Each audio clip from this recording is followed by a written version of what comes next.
Number 10. Fabricated memoir. Oprah launched her book club in 1996, a reading encouraging segment for her talk show that turned any book that she chose into a bestseller. In September of 2005, Winfrey picked A Million Little Pieces, a brutal and painful memoir by James Frett about his years-long struggle with substance control issues. Now, A Million Little Pieces became the best-selling non-fiction book of the year, and Frey was asked to appear on her talk show to discuss the book that Oprah called gut-wrenching. However, the following year, a news outlet ran a very expositive article about Frey after it was discovered that he had made up or juiced large portions of his memoir. For example, there is a section of the book that tells a story of Frey surviving a fatal train crash that took the lives of 2 teenagers. Yeah, he was never on that train, nor did he have any involvement in that situation. That was just something he thought it was neat to put in his book. Weeks after the article broke, Oprah asked Frey to return to the show, where he faced livid viewers and an even more livid Oprah. She told James that she felt duped and betrayed, a feeling that was shared by her audience and millions of readers around the world. She asked why James felt the need to lie to herself and to her readers, and he tried everything, making every excuse that he could think of. He claimed that he altered a lot of the details, but that the overall plot was real. Yeah, that claim caused the studio audience to respond with a massive wave of boos, gasps, and groans. Winfrey later apologized for the mistreatment from her audience, as it was not really her intention, but the damage was already done. His career as a writer is non-existent.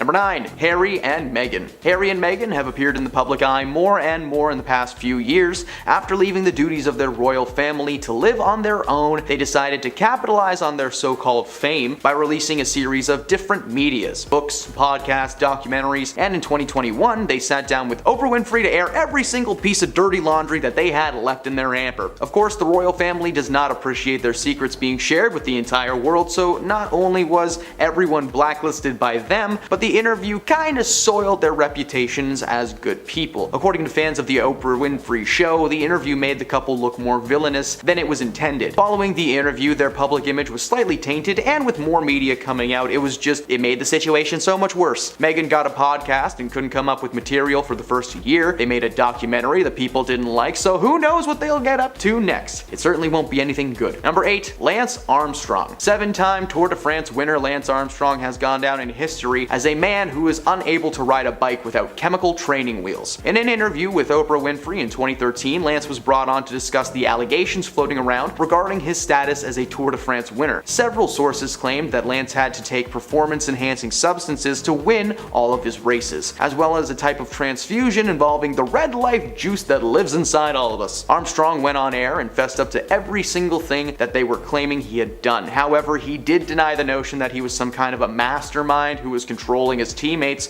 and forcing them to join in his extracurricular activities. But amidst his admission of guilt, say that 10 times fast, I can't even do it once, there was a moment where he tried to pin the situation on his battle with cancer. He wraps it up by saying he should have tried harder to cancel the culture rather than create more of a problem. He was stripped of all 7 Tour de France titles and has since lived in exile among the cycling world. Number 7. Where's the beef? In spring of 1996, the United Kingdom apparently experienced an outbreak of bovine spongiform encephalopathy, or mad cow disease, because I can't pronounce that. According to the FDA, the disease destroys cows' central nervous systems, and if humans eat the infected meat, we get zombies! No, but they can contract a deadly variant called Creutzfeldt-Jakob disease. During the mad cow scare, the Oprah Winfrey Show booked Howard Lyman. The former cattle rancher had adopted a vegetarian lifestyle and went to work for the Humane Society's Eating with Co-Science Animal Welfare campaign, and he appeared on the show to discuss the threat of mad cow disease to Americans. He pointed out that feeding the remains of a cow to an infected cattle or other animals could facilitate the spread, and that such practices were common in the United States. Oprah was stunned and vowed that she would never eat a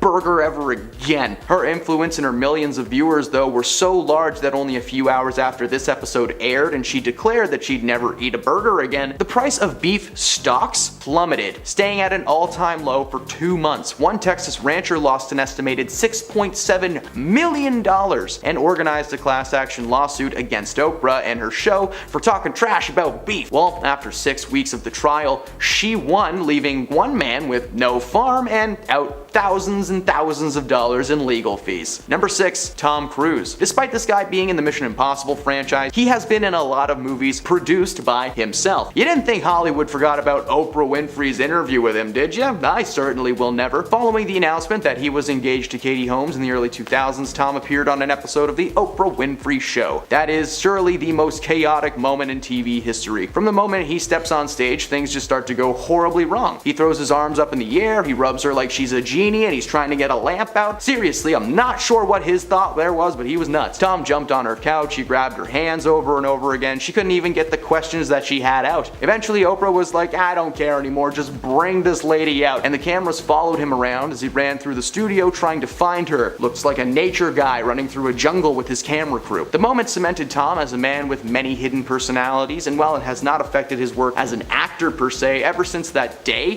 whenever he's brought in for press or any kind of interviews, all entrances and exits must be locked. Again, this guy may be in movies still, but it's rarely anything new or exciting. Number 10. Angelina Jolie. You would imagine that two people who consider themselves to be humanitarians would agree on something, but apparently that is not the case between Angelina Jolie and Miss Oprah Winfrey. According to an insider close to Oprah, Angelina actually refused to help her launch her Oprah Winfrey Leadership Academy for girls in South Africa. According to the source, Oprah reached out seeking celebrity sponsorships and public backing for the project. But when she reached out to Angelina, she was met with a swift no.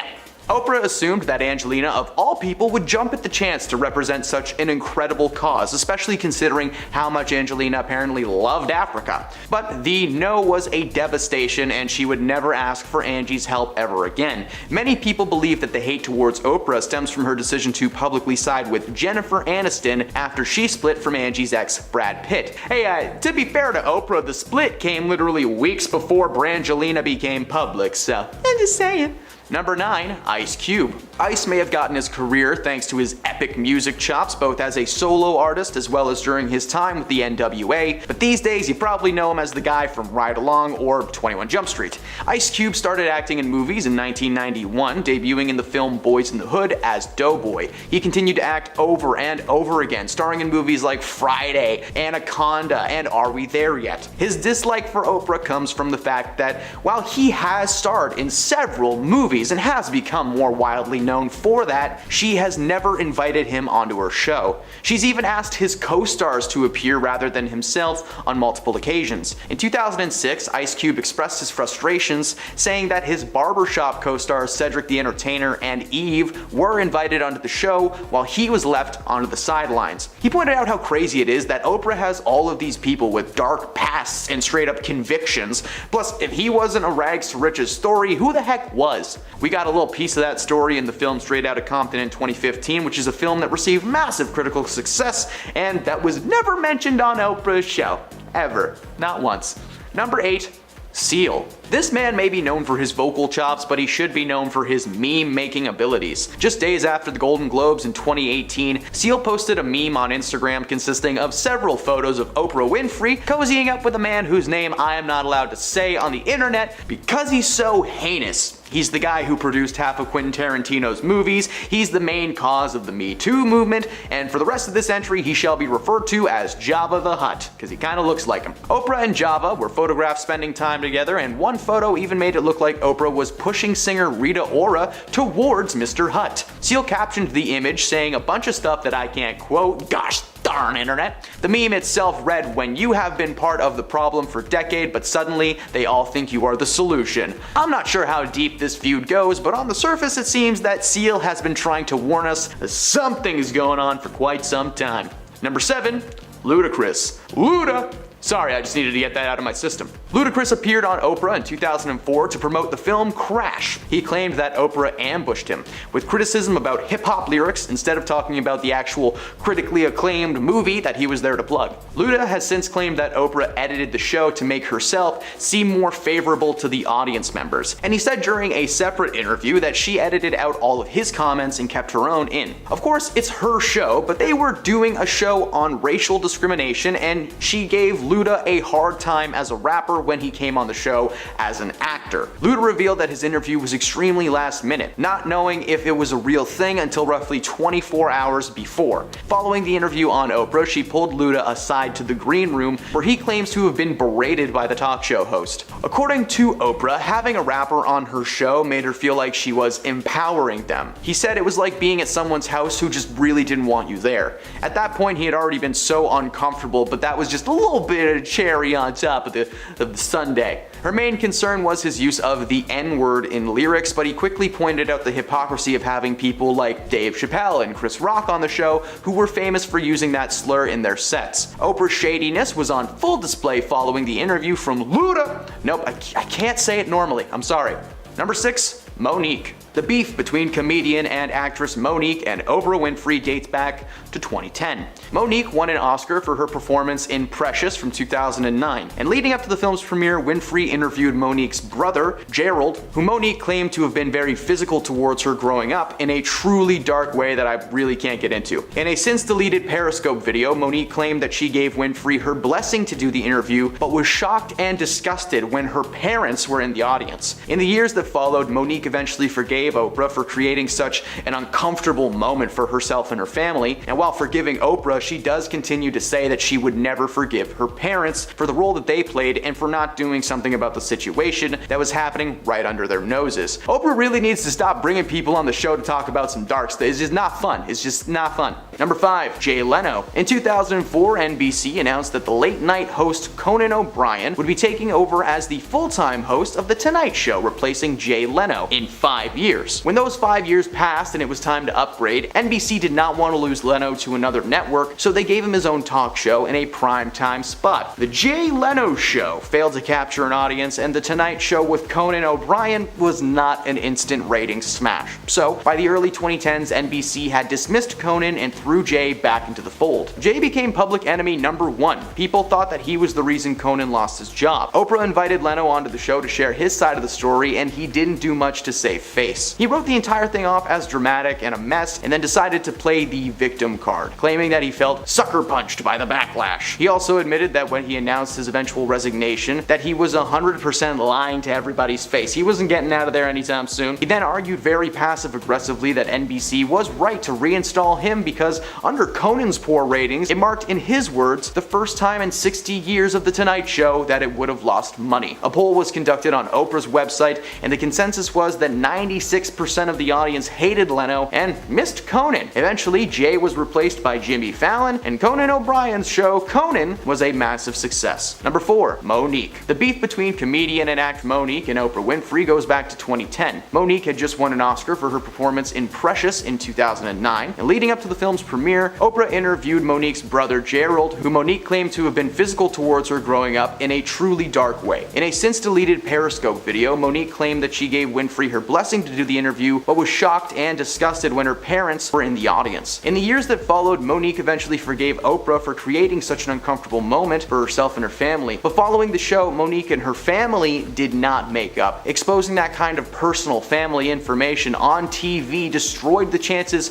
of anything, any kind of relationship ever materializing. Number 3, McKenzie Phillips. When people see the words tell-all interview on their screens, there is an instant sense of mystery and we get hooked, especially when that celebrity is known for their outlandish behavior and highly documented substance use. Viewers of the Oprah Winfrey Show were probably still pretty unprepared for what was about to happen, though. The former One Day at a Time star McKenzie Phillips appeared on her show in 2009 to promote and discuss her soon-to-be-released tell-all book, High on Arrival. She read aloud a passage describing how after waking up from a substance-induced blackout, she discovered her father John was physically forcing himself onto her. When McKenzie confronted him, he denied everything, but she continued and claimed that the relationship did eventually become consensual, and that's when the audience turned. McKenzie came on a highly publicized television program and aired her extremely dirty laundry to the world. The world, or should I say her family, responded to the claims and they were actually shocked and felt that these were completely untrue. Ever since that interview, her career and her relationship with her family and, well, everybody has been dark and rocky. Number 2, Sarah Ferguson. The royal couple are still something to behold, something that a lot of people in the world wish wish to hear about as often as possible. Back in the day, instead of Harry and Meghan, they had Sarah and Prince Andrew. Now, much like how Meghan and Harry came on Oprah's show to discuss their side of their story, Sarah did the same in the 1990s. Ferguson sat down with Oprah to discuss her time in the palace after 10 years of marriage to Andrew ended in divorce. According to Ferguson, living in the palace was anything but luxury. She told Oprah that the royal family life was not a fairy tale, but more of a dreadful existence adhering to nitpicked rules. For instance, the windows at the palace could only be opened a certain amount so that they all look in line. And she was reportedly berated one day when she opened a window and was told that it was the wrong thing to do. She also detailed the treatment that she had been receiving from the British media, who were and still are extremely invasive. She came back on the show a few times to basically go over the aftermath of the previous interview. Turns out the royal family doesn't like it when you trash them on TV.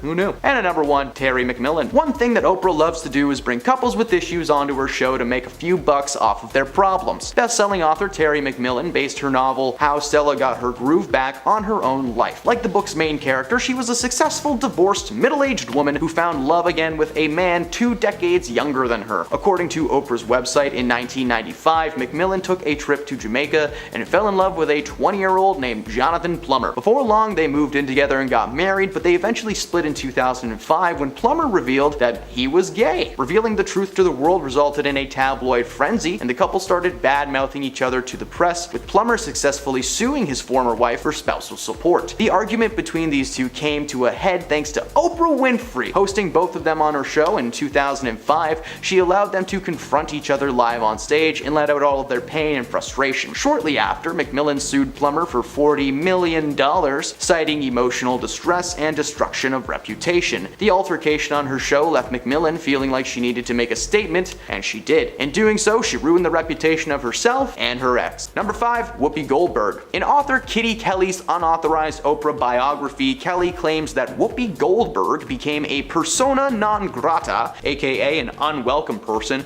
to Oprah after Whoopi was nominated for an Oscar for her role in The Color Purple. The book noted that following the honor, the comedian never appeared on Oprah's show again and was noticeably shunned from her 2006 Legends Ball. It wasn't until Oprah invited the entire cast of The Color Purple onto the show that the so-called feud was addressed. It turns out that Oprah had actually ran into Whoopi at Tyler Perry's party sometime after the 2006 snub. Goldberg confronted Oprah, leading to a hilariously adorable moment between them. She asked Oprah why she was mad at her, to which Oprah replied, "Why am I mad at you? I thought you were mad at me." They mutually agreed that they really should have just picked up the phone a long time ago and settled the dispute, so to say. Number 4, David Letterman. A majority of the world believes that Oprah's feud with David Letterman dates back to 1995 after he made an awkward joke at the Academy Awards. But Letterman claims that their beef actually started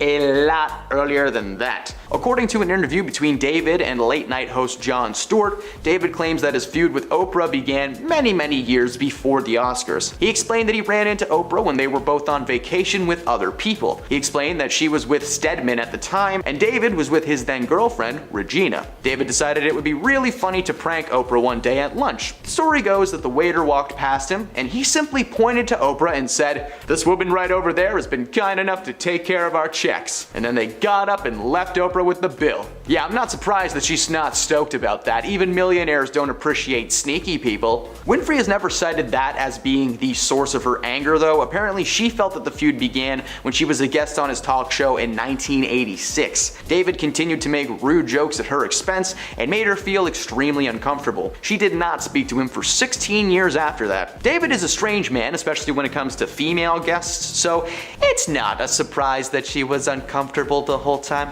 Number 3, 50 Cent. The rapper once referred to Oprah as an Oreo in the January 2006 issue of Elle magazine, complaining that the talk show queen started out with the views of a black woman but was now catering to the middle-aged white American woman for so long that she became one herself. His words, not mine. Scent even named his miniature schnauzer Oprah as a dig at the talk show host. During an episode of Oprah's The Next Chapter, Scent was invited on to discuss the situation and clear the air. Oprah visited 50 at his grandmother's house for the interview, where he explained that his frustrations lied with Oprah's lack of hip-hop artists on her show and just how much she detested the use of the N-word. He claimed that he had seen moments on the show when she would discuss her feelings on rap culture and everything that was wrong with it, going on to say that she would occasionally target his music directly. According to Scent, he called Oprah his enemy in the exchange, and he has never spoken to her again. Number 2, Joan Rivers. The late Joan Rivers actually publicly fat-shamed Oprah Winfrey on live television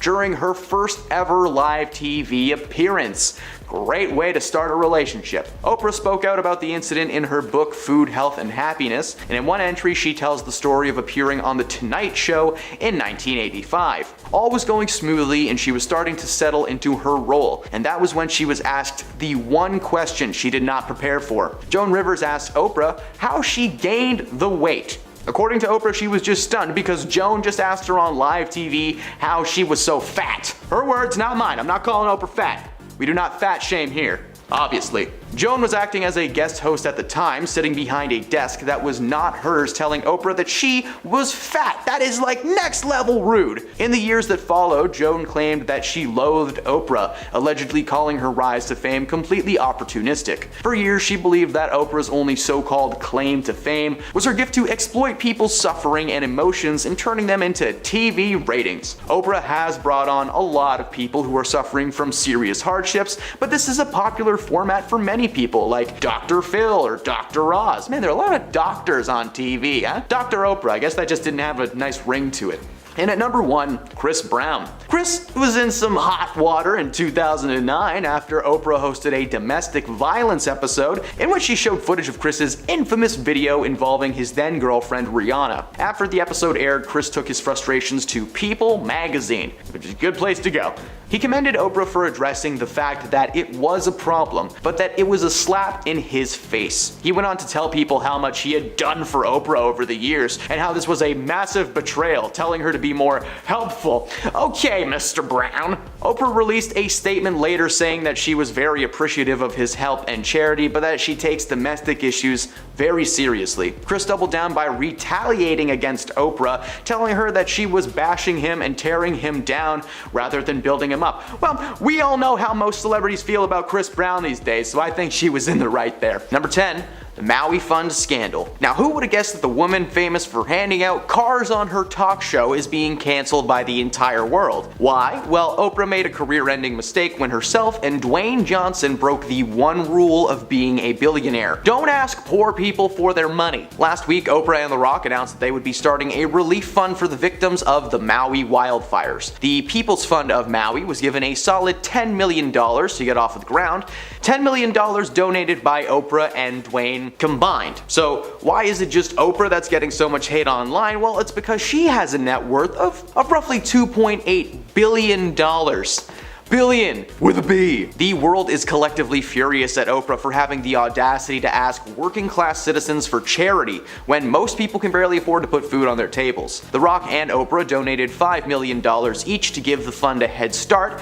Well, guess what? $5 million to Oprah Winfrey is like $500 to us. Like, it's still a lot, but it's chump change to her. Oprah addressed all the hate online, telling the Daily Mail that she was disappointed in the reactions from the world rather than focusing on the good things and the people of Maui. The world was mad that she asked them to give her a nickel. Well, Oprah has yet to confirm if she'll be donating any more to the fund, but so far it's not looking like she will. Number 9. Her controversial beliefs. Oprah has had plenty of controversial people on her show, from so-called medical experts to psychologists to celebrities. Whatever is good for TV, it's good for Oprah. One particular incident that caused a ton of backlash for Oprah was when she did an interview with Suzanne Summers. She was brought onto the show to share her beauty secrets on how she was able to look so young. According to Summer, this treatment that she does on a regular basis will help. Suzanne claims that she rubs estrogen cream into her skin on one arm and smears progesterone in her other other arm. Progesterone is just a fancy way of saying steroids. She also claimed that she took 60 supplements and vitamins a day, 40 in the morning and 20 before bed. What really stirred the pot was this woman claiming to be a health expert and a so-called self-help author. But surprise, surprise, a doctor she is not. Medical experts started bashing Oprah, claiming that this type of extreme hormone therapy would actually be the cause of several diseases and illnesses. You know, like cancer. Despite Suzanne's claim that her specially made, non-FDA approved bioidenticals are natural and safe, they're actually just synthetic conventional hormones that you can buy from a pharmacy. Oprah did everything in her power to sell this idea to her audience, believing 100% that these methods were useful, and even claimed that she used the methods herself to make herself feel incredible. So this lady would rather risk her audience getting cancer than just telling them the truth. Solid. Number 8. The free cars. Who could forget Oprah's famous words? You get a car, everyone gets a car! The moment was historical on her series and was parodied time and time again, and it still does to this day. However, what many people don't know is that it was not as simple as, here are the keys, have fun. When someone gives out anything on television, there is always a catch. For Oprah's audience, the catch was that if they wanted to drive away in their brand new car, they would have to pay $7,000 in taxes first.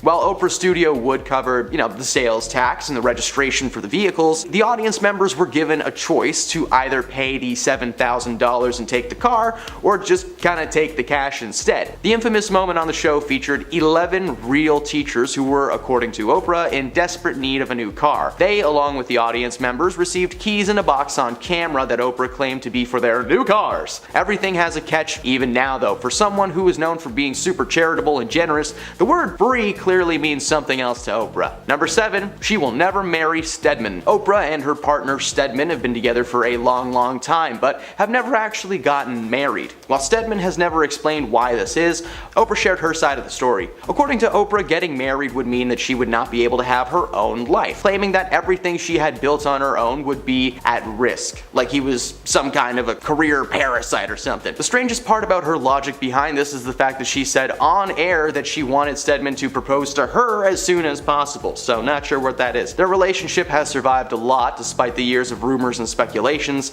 However, a source close to Oprah said that in her 4 years working with the show, she could tell that there was absolutely nothing there with Stedman. Oprah just wanted to portray herself as a woman who loves her man, when in reality Stedman probably has a house separate from Oprah's, but it's like 1/5 the size. Number 6, the NDAs. Confidentiality agreements are not uncommon in the world of Hollywood. Marvel will literally have someone take you out if even a single line leaks to the public. In Kitty Kelly's tell-all book about Oprah, the author mentions the confidentiality agreements that co-workers and guest stars were always made to sign. This included everyone from Tom Cruz to the person who made Tom Cruise's muffin. Over 500 staff members were forced to sign the document. One former employee, Elizabeth Cody, tried to write a book about her time working for Oprah, but she was apparently stopped by the courts, still being tied to the agreement that she had signed. The NDAs were not meant to be a way to keep just show secrets safe, but any and all of Oprah's secrets as well. According to Elizabeth, the document was signed by almost everyone in Oprah's life. She may have this brand of sweetness and kindness, but apparently that's not how she actually is. Elizabeth felt that she was in Oprah's pocket after she signed the paperwork. In 2010, a lawsuit was even filed against Oprah and her company because Unicus Performance Training claimed that they were fired for violating the terms of this agreement, specifically involving advertising with her name, or the website of the show. That makes no sense. Number 5, Diva. On air, Oprah is portrayed as a wholesome, sweet lady, but according to her stepmother, there is an unknown side to this woman, hidden from fans for years. According to Barbara, Oprah is one of the most controlling people that you will ever meet in your life. She claims that Oprah would not allow them to stay at her house when herself and her husband would try to visit, forcing them to stay in hotels with money out of their own pockets. Barbara also said that Oprah was quick to anger when it came to her staff, with several people being fired left and right over the years for the littlest things. But that's not all. Despite being a billionaire, Barbara allows her to stay at her house when she visits, something that Oprah apparently hates. The first time she actually stayed at her stepmother's place, Oprah allegedly complained that her bed sheets were not 1,000 threads and that her bath towels were not big enough. Okay, that one I can forgive. Ever use a giant towel? I'm never going back. This woman has billions of dollars to do literally anything she wants, and apparently what she wants is to make her family feel like a burden. Number 4. The Vegan Cleanse. Now when I learned about this next entry, I was genuinely shocked that Oprah Winfrey's show was never considered a toxic working environment. It turns out Oprah was a powerful woman when she was running the show. Oprah was an advocate for a ton of things on her show, but the one thing that she really doubled down on were her views on animal rights. Organizations like PETA praised Oprah for her advocacy, especially when she took it a step further by making her staff join her on a 21-day vegan cleanse. Now, while the cleanse was optional, if you signed up, there was no backing out. You were going to be vegan for 21 days or you were fired. Now, it was never actually confirmed if there was a penalty for leaving early, but according to one employee who participated in the cleanse, they were afraid to back out because Oprah was just so demanding. Oprah was a very serious woman behind the scenes, so we can only speculate what might have happened had she spotted a PA eating a Baconator. Number 3. Spiritual beliefs. Now I'm going to start this entry by clarifying I'm not making fun of your beliefs, okay? If you are spiritual, if you're a spiritual person in any way, shape, or form, please know this entry is about Oprah and Oprah alone, okay? In an interview with Harper Bazaar, Oprah mentioned her daily morning routine that starts at 8:30 in the morning with various spiritual exercises. After reading Gathered Truth, she opens up an app called Bowl of Sake that delivers teachings of the Sufi, followed by some light meditation. The controversy here comes from Oprah inviting several self-fulfillment gurus onto her show and just gushing about one specific one named Guru Gary Sukhav's preachings. Now, Oprah herself has claimed to have secret spiritual knowledge about tapping into personal courage and giving general spiritual advice, but she stopped diving too deep into spirituality after this backlash from her fans and readers of her magazine. They just didn't like that about Oprah. Number 2. Wild Child. Several books have been published about Oprah over the years, some from her and some not. In her own book that she wrote, she revealed that growing up she was far from an easy kid to handle. When she was young, she was sent to live with her father Vernon after Oprah was caught stealing from her mother's purse. Despite being an on-screen persona known for charity and kindness, she was actually a menace throughout most of her life according to family members. As I mentioned previously on this list, Oprah's stepmother is not allowed to stay at her house and she's known to be pretty controlling. She admitted to doing some pretty troubling things at a young age, including staging an amnesia bout, breaking several things in her mother's home, and calling the police. According to Oprah's mother, she was uncontrollable, ungrateful, and after robbing her, maybe a little crazy. And at number 1, her buddy, Dr. Phil. Oprah is not just responsible for many hopes and dreams being squashed live on air, but she is also the creator of many talk show celebrities, namely health expert Dr. Oz and life coach Dr. Phil. Now, before Dr. Phil had his own show, Oprah had asked him and his courtroom consulting firm to help her with a trial. Before meeting Oprah, Phil had zero interest in being a television personality, but Oprah made him see the light, so to speak. According to Phil, she helped him understand the power of these shows and what they were truly made for. For Phil, he brings people on his show who are struggling with personal issues that just so happen to be good for television. Remember that Catch Me Outside girl? Dr. Phil made her rich and famous. But it's not just Phil that's had some controversial moments though. Her other protege, Mr. Dr. Oz, has had some pretty rough moments. His show is centered around medicine and health, bringing so-called experts on every week. My mother loved this show. Oprah was partnered with both of these people, meaning that whatever their shows made, she got a little something for her trouble. She doesn't like to advertise how much she made from these programs, but considering how many episodes they have done and how long the programs have been on for, it's probably a lot.